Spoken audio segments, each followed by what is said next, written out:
My name's David Lowen. Welcome to the afternoon sessions. We've got three fairly quick fire sessions, all I think worthy of longer, but I know they'll be fascinating. One on retail, one on the changes in business structures which are appropriate for new technology and 21st century, and then one on reinvention, if you like, in brands and how they can extend. Something I think probably of value to some of these retail organisations which have failed recently. And our first speaker is Spencer Hyman, the couch potatoes, pirates and storytellers. And Spencer was Chief Operating Officer for Last FM. So that's $280 million or part of it in the back pocket. He's now Chief Executive of Artfinder, and that I think is almost self-explanatory. And he's also an advisor to many startups. And I'm sure that HMV, Blockbuster, Comet and Jessops had him as an advisor as well. Spencer. Well, they wouldn't have. Good afternoon. Thank you very much for coming. And I'm going to speak a little bit about couch potatoes, pirates and storytellers, and I'll try and explain why they all, in my mind, are linked. And because it's after lunch, I'm also going to try and make this a little bit interactive, which means that I'm going to ask you questions. So the first question is a starter for 10, which is, can anybody tell me why or who it is responsible for why we watch the theatre and the opera and everything else in the dark? And he also got the orchestra stuck in the pit. And to my mind, this is actually the start of most modern broadcast. Anybody, any ideas as to who was responsible for that? He was also responsible for very, very long, boring operas too. It was actually Wagner. So Wagner was very fed up with the way... Did you get it? No, you did. She got it. Brilliant. There you go. So Wagner was the guy who basically, before then, if you think about people like Mozart basically, when he was making his operas, everybody chatted over the back of them and you couldn't really see what was happening on the stage because you were sort of sat at the same level as the orchestra. So Wagner really tried to get everybody to focus and pay more attention to what was going on. And the consequence of that throughout the 20th century is that we all, in the end, became what I'm sort of calling couch potatoes. And if you think about all the technologies that the 20th century had in broadcast, so you had the radio, you had the cinema, you had the TV, you got the record player, you've got the cassette, and then you've got the video games market. This is what we all ended up being a bit like. We all sort of sat back and didn't really do a lot. And then people worked out how to make extremely lucrative and wonderful business models out of this. So my favorite is obviously the music industry, who basically signed up the rights for everybody. Then they put it on the radio, and we'll talk a little bit more about how important and powerful radio was. And then they stuck it in racks, and they made absolute gazillions and billions of money. I mean, it was a fantastic business model. That media model is just amazing, and it's wonderful. But then along came this rather horrible thing called the interweb, which really completely sort of messed it up. So you had things, I'm sure, is anyone here from the BBC? Oh yes, we got one, great, okay. But I don't think there's anybody here from CBS, are there? No, there you go. You know, that is, I mean, we did music, but actually TV is relatively similar too, and the way in which it worked. Then along came things like YouTube, or even more fun is, anyone guess as to what this is? Yes, very good. You get 2 prizes, you're going to be up there by the end of it. So do you want to explain to her what the Harlem Shake is, or shall I have a go? Why don't you do it? It's a viral trend somehow, that videos that have the same start in different scenarios. Someone dancing in a very quiet place and then suddenly everything goes mad. Yeah, and like 50,000 people have made these, and they had in the first 2 weeks 200 million views. And the amazing thing about it is it's not just the views, because everyone, as we sort of heard in the last speech, you know, everyone's been putting up cat memes and everything forever. The really impressive thing about this is that it's almost like a mass media online game, but played out through the TV, where everybody makes their own contribution. And it's really fascinating, because everyone's been predicting this is going to be happening in TV for ages, and this is the first time I think it really has been actually happening, and it's happening in the last couple of weeks, so there you go. So the problem is that if you don't grab these technologies and you don't think a little bit about how to sort of work with it, you go the way of music. So the music industry was about $30 billion about 15 years ago. It's now done an amazingly good job of basically halving itself by not responding to any of the technical trends and by sort of getting left behind. If you contrast that to what happened in the gaming industry, it's quite revealing. So the gaming industry, and I used to be in the gaming industry before I was with Last.fm. I actually was in with Hasbro in Japan, and I did things like translate Monopoly and stuck it on the Famicom, and all the other, which is the start of the video game market. And actually, it was quite amazing to watch it, because what happened was a board game market which was $3 or $5 billion, and it's still about that, has now grown into $70 billion plus. And what it's done is it's basically become interactive, it's become user generated, it's become one-to-one in terms of how it works. And it's become amazingly successful, server-based, etc. Now, the interesting thing is that in the 1990s in Japan, the music industry actually had a very similar product. It had all the following qualities. It was user-generated, user-involved, it was server-based, and it was subscription-based. And I guarantee that at least half the people in this room will have actually used this product. Any guesses as to what it was? What it is? I'll give you another clue. It actually accounted throughout the noughties for about 20% of all video game sales. It was called karaoke. But everyone laughs about it, but actually that should have been one of the things which actually helped music move beyond the play button, but it really didn't. So why did music get so badly hammered? And this is why I'm going to start talking a little bit more about the next bit, which is about piracy and about search. So the first thing which actually happened is that radio effectively has been hammered in the last 20 years or so by personalized streaming. So you had the likes of Radio 1, established 1967, CBS, established 1928, and then along came wonders of like Spotify and Last.fm. And actually, interestingly, this little logo, which I rather like, is streaming on demand, is a new bit from CBS Radio, and that's the reason why they bought Last.fm. But the interesting thing actually about radio is not just that radio listening has gone down, but the number of tracks being played by radio stations has shrunk from about, in America it was about 500 to 550 per week, different tracks, and it's now less than 200, and that includes all the golden oldies that they play too.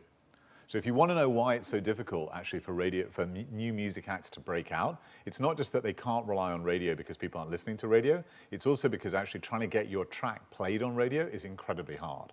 So that's one of the first things which has really hammered the music industry, and it's still grappling with how it can deal with that.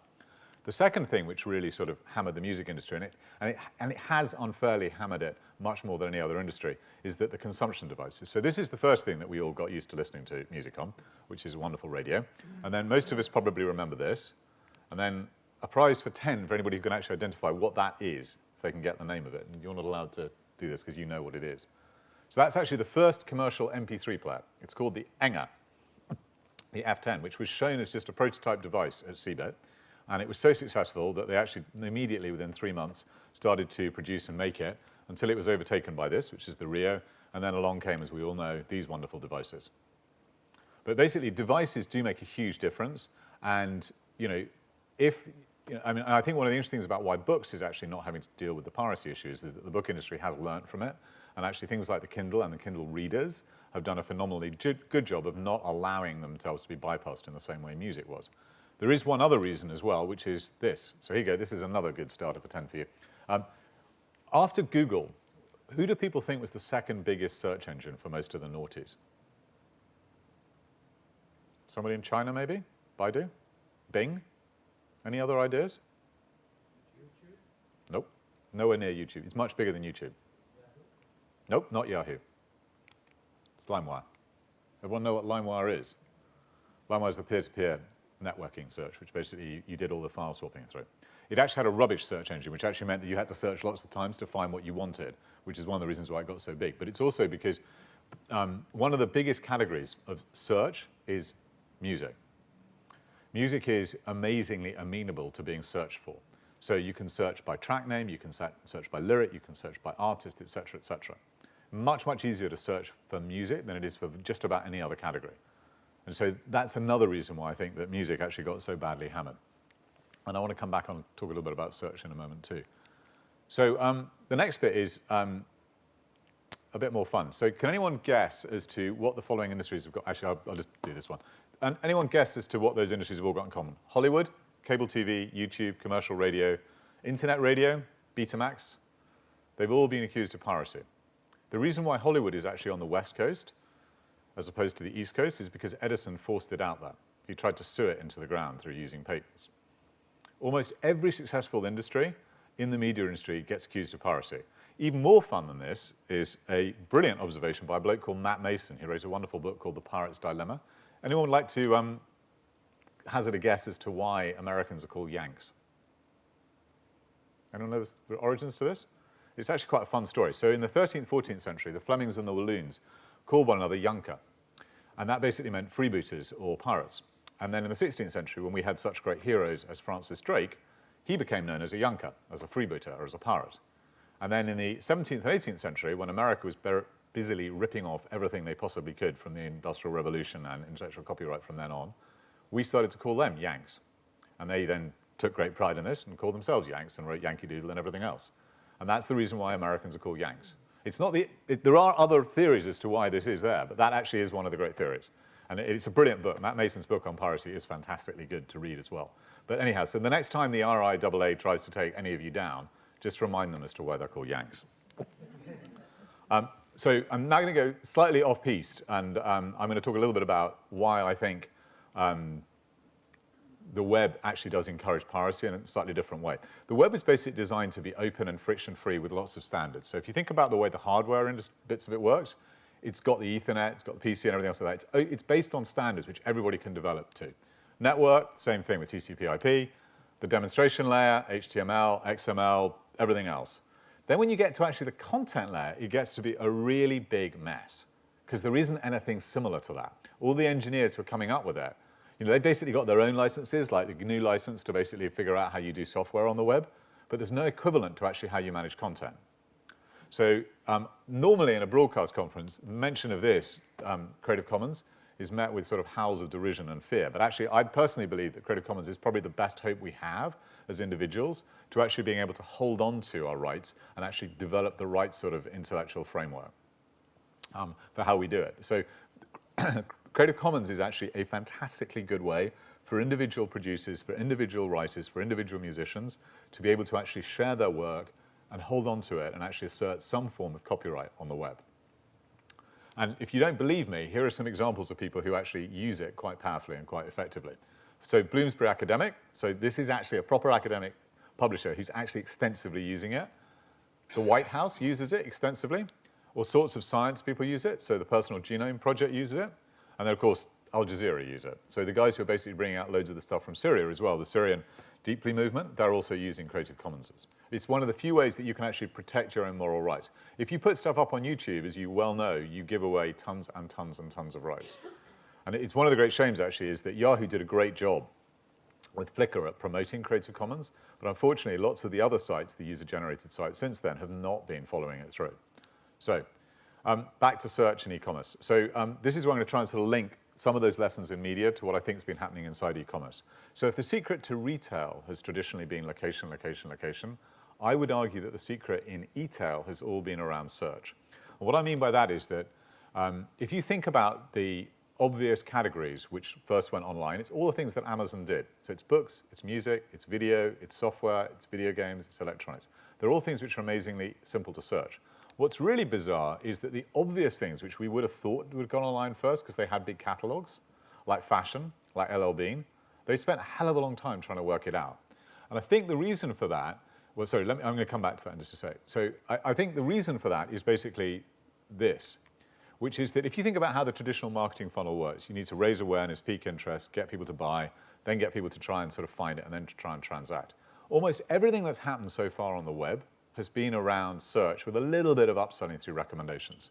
So if you look at, what does Amazon do? Everything is search-based. Same thing with Google. And then you get to Netflix and Last.fm. Well, they're trying to get you a little bit more into the whole way of recommendations working. And what I'd like to do is I'm going to jump back one page because I actually think it's quite an interesting graph and I put them in the wrong order, so I apologize for that. One thing which everybody thinks is that Google is all powerful at the moment. They are pretty powerful and they are all powerful, but this chart is pretty amazing.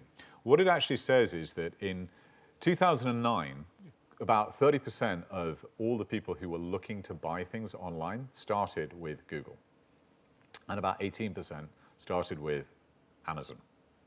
By last year, that had flipped. Google's down to below 13%.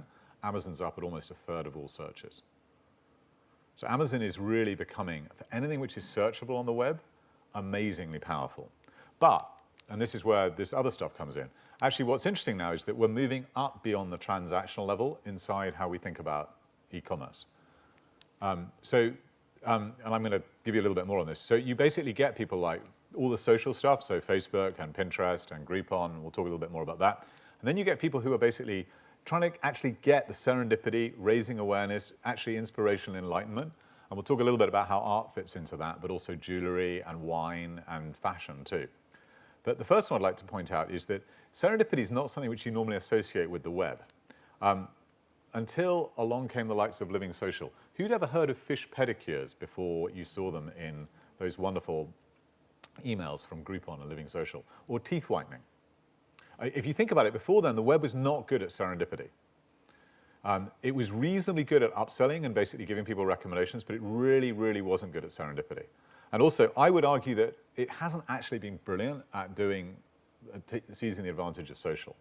So, you know, this is a typical page. This is the Body Shop International page. And they've got, I can't remember how many users, but like hundreds of thousands of users. And they're all stuck on Facebook. Nobody knows how to actually get them off or figure out what they're doing or anything else like that. Until companies like PageHub appear.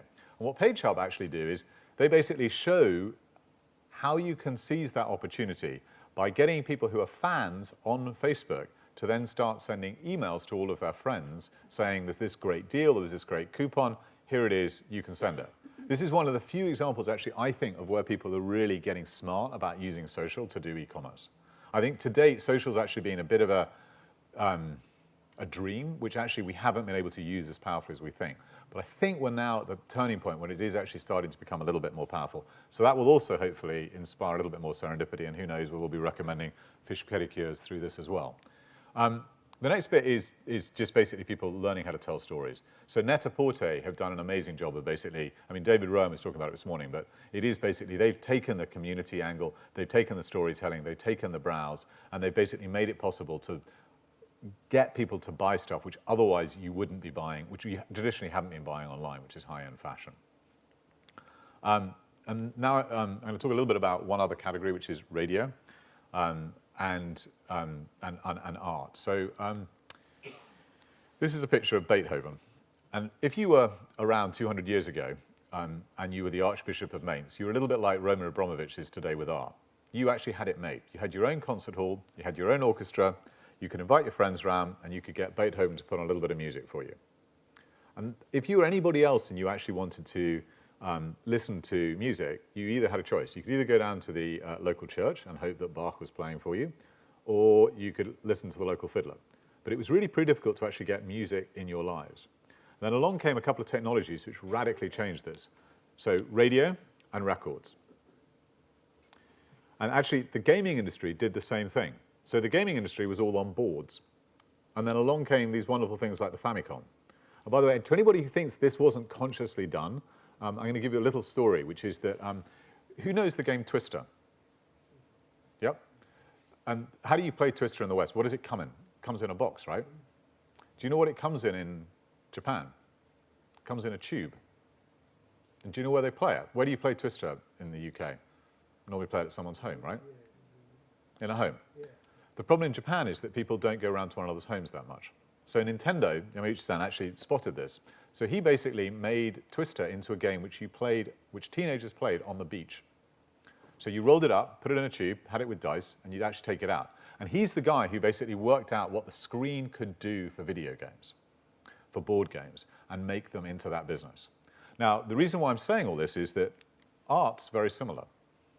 Art is exactly where music was 200 years ago. So everybody in this room probably listened to a piece of music in the last day, if not this morning. Most people have read a book too. When was the last time you saw a piece of art? Where's the radio for art?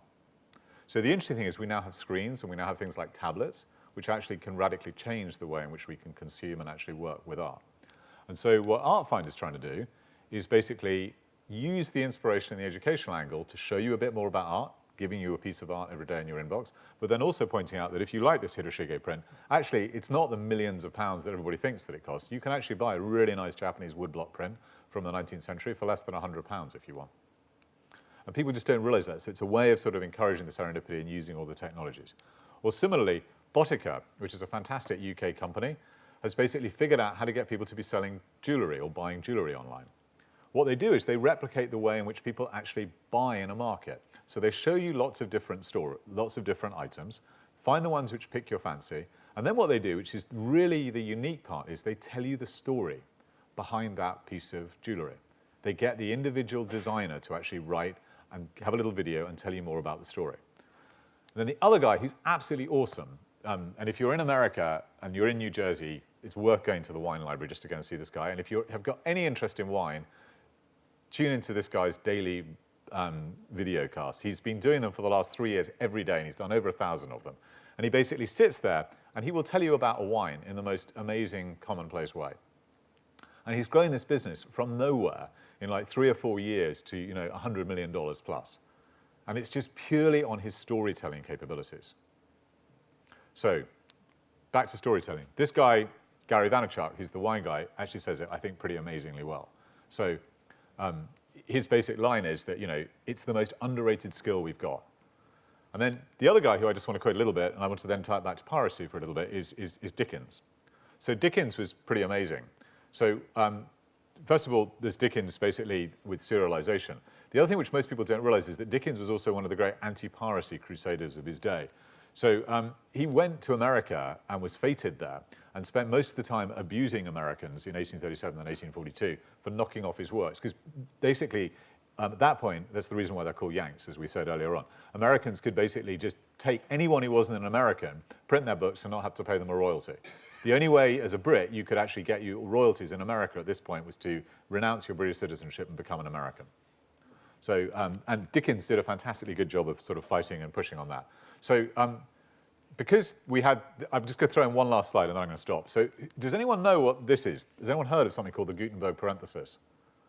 So, it's written about 6 or 7 years ago by a guy called Thomas Pettit, who's the professor of English, I think it's some Danish university.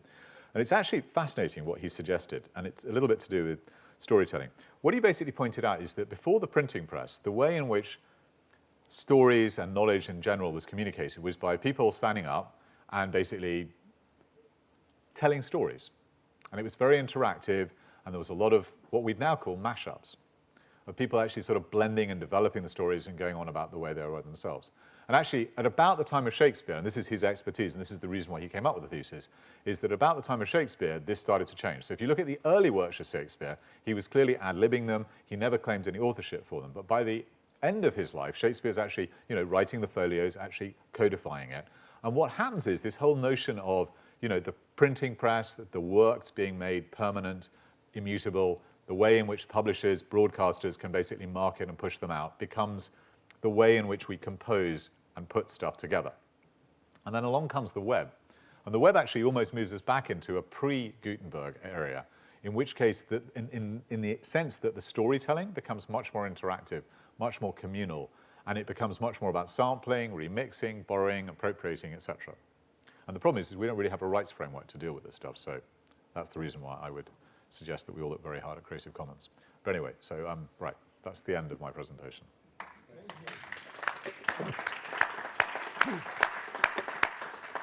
Right, are there questions for Spencer? I won't be at all offended if not. Right? You will. Nobody? Right? No, there is one. It's not out of sympathy. I just wanted to ask you about piracy, and just in terms of your thoughts. And you mentioned Shakespeare at the end there. And there was something incredibly dry I read about 18 months ago that sort of tried to put across the theory that actually Shakespeare's works wouldn't have reached nearly as large an audience if they hadn't been massively pirated, sort of a century after the time that he was alive. And I was wondering if you're sort of aware of that, or whether you could speak at all to what you think the network effects of piracy are, whether you think there is a tangible upside ever to infringement on intellectual property. Yeah. So I think certain industries have worked out how to deal with piracy and seize the network effects quite powerfully. I think the gaming industry has. I think that other industries are really grappling with it and are really struggling. And I think that I'm not in favor of piracy. I'm also not in favour, though, of the abuse of copyright, which I think is what is happening at the moment. So I think that what a large number of big US established media companies are doing is definitely stifling creativity. So I think it's a really tricky and it's a really difficult argument. I mean, the original American arguments actually for piracy were really odd. They were based on things like the non-existence of public libraries. So because there weren't public libraries, they thought that everybody should be able to get access to this stuff for free, so they just pirate it. So I think it is definitely true that, you know, if you don't have copyright, lots more people can read the stuff. I mean, in music's case, you know, there is no doubt that much more music is being listened to. Whether that's good for artists is a completely different point. So I don't think that answers your question at all, but it gives you some thoughts. Question? So talking about gaming, would you agree with Gabe Newell, the head of Steam, head of Valve, who runs Steam, which is a gaming delivery platform, that piracy is primarily a service delivery problem, that looking at the way the web delivers content, Steam has been effective in reducing piracy by providing things in the way that the web needs, and that video and film and stuff is having to race to catch up and is now coming into its own with better streaming services provided. Yeah, so I'm a great fan of Steam, and I think it does some amazing stuff. And actually one of the interesting stats on Steam is that the best proof of what you're saying is that when Steam holds a sale, downloads shoot up. So it really shows that there is, you know, the desire for that mechanic, and there is, you know, huge price sensitivity there. I think the other sort of point I'd raise, which is similar to that, is actually what's happened with books. Because, you know, there's no reason why books couldn't have gone the way that that music did, except for the fact that Amazon has done a phenomenal job with the Kindle of both having the best hardware and then linking it to the best content.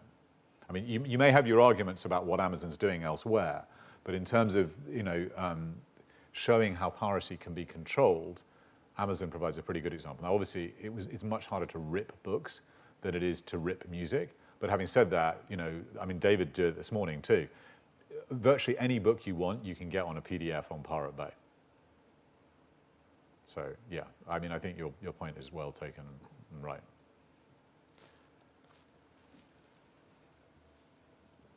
In the film and TV industry, the biggest consumers of paid-for content downloaded are also the biggest pirators. Is that the same in... Those are the figures that I think came out actually of BFI, right, and the Film Council figures for the last couple of years. Do you think that's similar in the music industry? Or is it just too... Well, obviously you don't know that stat, so you probably can't answer that. Well, I do know the music stats reasonably well. So I'm always very... So, and this is going to sound disrespectful. I'm always very dubious about lots of the stats which are produced by these guys, because it's phenomenally hard to get a handle on piracy. Just because there aren't any official stats. And the likes of Big Champagne, really actually how they're measuring the downloads, I'm very, very skeptical about. But your point about, I don't know the TV industry at all. It's not an industry I've really dealt with a bit. I've dealt with the gaming industry, I've dealt with the music industry, and I've dealt a bit with the art industry. I think in the music industry, the people who buy music are very different to the people who pirate music. I mean, that's very clear. So, you know, the best example is that one of the most profitable bits of EMI is actually something called the Christian Music Group. And there's no prizes as for guessing they don't have a problem with piracy. So I'm not sure that the analogy holds through to music. I actually think that the people who are illegally downloading in music, I'm afraid, are, you know, they're the people who you expect them to be. And the people who are buying music tend to be an older demographic who like the convenience of iTunes. Do you think that will change as the younger pirators age at all, or not, as that shape of spend change? I think it will do, but for a slightly different reason, because I actually don't think that we're going to be buying music from now on. I think we're going to be renting it. I think that's what Spotify and Last.fm do. So I think that's what a CD was anyway. It was a license rather than a... Yeah, the CD was, but the record wasn't. You know, and actually the CD as well, in most court cases, they actually did prove that you could on-sell it. The MP3 is slightly different. But I think the difference is that, you know, a true music fanatic has got all these amazing sort of, libraries of CDs and vinyl and everything else like that. But actually, what you really want is great navigation and great social interaction on top of it. And I think that that's very easy with cloud services. So I think that it will change because things like Spotify, things like Last.fm give you more than you can get through piracy. And that's the way really to deal with piracy. Okay, Spencer, thank you very much indeed. I'm sorry we have to stop. We could talk for long on this. Thank you very much.